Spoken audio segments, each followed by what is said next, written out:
A huge bid submitted tonight for Enzo Fernandez as Reinders leaves Man City to go to Saudi Arabia. Savinho's move to Tottenham also increases. We're going to be talking Victor Osimhen and Bradley Barcola as they're both tonight heavily linked with potential moves to Arsenal. Liverpool still the front runners with Barcola, but we're talking that story. Plus, David Rum. Man United have not made an inquiry for him. He has been offered to Michael Carrick, to Manchester United. What should we do? I'm a United fan. What should we do to complete our window? Be patient, push for Hall, or make this move happen. We're talking Konza and his move to Arsenal as well. All that to come on the Done Deal Show this evening. Like, share, and subscribe. Moving on to some of the other stories tonight, I want to speak a little bit about Arsenal coming up next. Like, share, and subscribe. So this came out today from James Ollie that says Arsenal are looking to upgrade the left side of their attack with PSG's Bradley Barcola and Chelsea's Pedro Neto under consideration after Vinicius Jr. signed a new contract. Now, this news of Barcola keeps rearing its head. And I will tell you something as well. I received a message today from a friend of mine who will remain nameless because I don't want to reveal who they are, who said, Terry, I'm hearing rumors and murmurings that Arsenal are going to come to the table for Bradley Barcola. And my response to that is very simple. Since Vinicius Jr. signed that new deal, Barcola's name keeps coming up. It isn't going away. It just isn't going away. His name keeps being linked, but nothing has progressed. This is the first British journalist, and I'm not even sure who James Ollie writes for these days, but he's the only person that I've seen really bring this story to the forefront.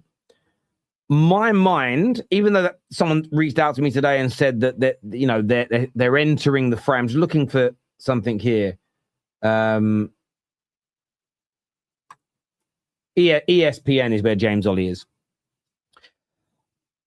I trust and really respect the person that came to me today with this news, aside from James Ollie. And I said, look, I'm going to mention it tonight live on the Done Deal Show. But I still think he's going Liverpool. My mind has not changed on this in the past 7 to 10 days. It just hasn't changed. Could Arsenal come in for him? Yes. And I get messages every day. And thank you guys for being so kind. And a lot of you, we want to hear what you got to say on it. But my mind hasn't changed. And the stories are out there. You can see them here. They've been aggregated by Daily AFC here. I don't personally see Arsenal doing it. That's just my view. That is just my opinion. It's worth what it's worth. I just don't see Bradley. I think Bradley Barcola is almost wedded to the idea of becoming a Liverpool player now. And I haven't seen anything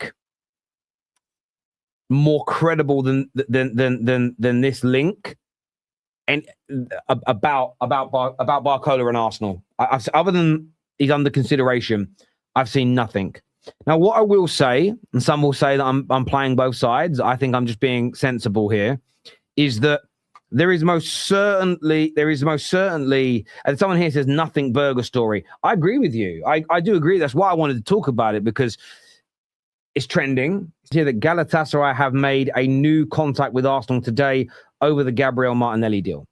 Now, what's also being discussed, and this has come from the Daily Telegraph as well as some Turkish sources, is that, and I'm going to put this up on the screen so you guys can see this too, and that is that Victor Osimhen's name has been raised between Arsenal and Galatasaray amid discussions regarding the Turkish club's interest in Gabriel Martinelli and Ethan Nwaneri. Now, again, what I find very interesting about Victor Osimhen is that the hype's gone away, but the player is as good as he's always been. 2 or 3 summers ago, everybody's like, buy, I want him. Arsenal fans, United fans, Chelsea fans, on nearly every show when a striker was being discussed, they wanted him. And I feel that the buzz has maybe gone slightly. People are, I don't know about him anymore. He's still a top player. Now, again, I think Arsenal, Arsenal are still deliberating here. Do they go for a left winger or do they go for a striker? But Victor Osimhen at the right price, and then a decent left wing replacement at the right price on the left-hand side, you got a bagsman there. Now, I don't know how a number 9 works with Kai Havertz and Victor Gyökeres. I don't. Who drops down the pecking order? Because Victor Osimhen becomes number 1 for me. I think Kai Havertz should become number 3. That's just my view.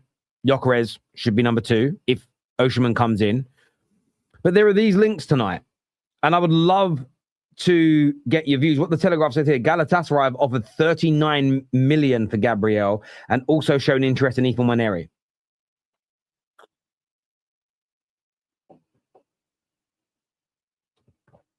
But we know Arsenal have had a long-standing interest in Julián Álvarez, which hasn't gone away. But maybe this is an option. Osimhen's wages are ridiculous. Yeah, but Victor Osimhen will score you a lot of goals. So, yes, he's got massive wages. But remember, you haven't got to worry about the wages so much. The image rights will play a part in this because of how much bigger Arsenal are and how big the Premier League is. But this man has scored 59 goals in 74 games for Galatasaray. 59 goals in that amount of games. And the one thing I look at with attackers, because I think it's worthwhile, you look at that as a percentage, okay? That means he's scoring in 79% of his games. I don't know how many assists he's got, but 79% of his games. It is a very, very, very good ratio. It was 60% when he was at Napoli, as an example. And, part of that was in his younger years as well. He's now in an established point of his career. For me, and someone here says Osimhen looks more pushed by Galatasaray. That could be very true. That could be true. But I'd be welcoming him with open arms. I think he's a phenomenal player. Got maybe his first year at Galatasaray, 37 goals in 41 games. You know, this man has scored. He scored 7 Champions League goals last year. This man has got, in his career, as 26 European goals in 42 games. It's a good ratio. In fact, it's a very good ratio. Let's just do that again. 46 divided by 42. 61% of his European games he's scored in. And I don't think he's ever played for a team anywhere near as good as this Arsenal side. It's one to explore at the right price, of course. But I'd love to get your take on this. I'd love to get your take. I'd love to get your views. Well, but we'll start with Gabriel Martinelli then, shall we? Who, as I said, started in that game last night at the Emirates. So Arsenal have received an offer from Galatasaray for Martinelli. It's around 45 million euros, which is around sort of 38.5 million pounds for Martinelli from Galatasaray. Obviously, we know Martinelli is a player who, while he's not exactly, Arsenal have not exactly placed a for sale sign on his head this summer, is a player that they would consider good offers for this summer. Whether this constitutes a good offer is certainly up for debate. When you look at what top-level wingers have been going for over the last couple of windows. I say top-level wingers, maybe that's even pushing it a little bit, what wingers have been going for over the last couple of transfer windows. For me, this feels very, very low, like really low. If Savinho is about to go to Spurs, which all indications are is going to happen, if that does happen for around £70 million, then quite how Gabriel Martinelli can be worth basically half of that, I don't really understand. You can all have your opinions on Martinelli and whether his career has flatlined a little bit at Arsenal and stuff over the last few years, but he's still a top attacking player, an international attacking player. He scored 14 goals, I think, in all comps last season. According to the Telegraph, Arsenal sporting director Andrea Berta has held wide-ranging talks with Galatasaray, and Victor Osimhen's name has entered the conversation. The context here matters, though. These discussions actually started because Galatasaray have submitted a bid worth around £38 million for Gabriel Martinelli and expressed interest in Ethan Nwaneri too. with Arsenal reportedly looking to shift some deadwood before the window closes. It's unclear whether Arsenal or Galatasaray actually raised Osimhen's name first, but either way, it's officially on the table now. The catch is that Arsenal have long-standing interest in Osimhen, but currently rank him below Julián Álvarez on their striker shortlist, with Álvarez remaining their first choice despite Atletico Madrid's valuation north of £100 million, proving a genuine obstacle. As for Bradley Barcola, he remains very much in the picture too, with Arsenal continuing to be linked as PSG considers his future, though Liverpool and Bayern Munich are still very much in that race as well.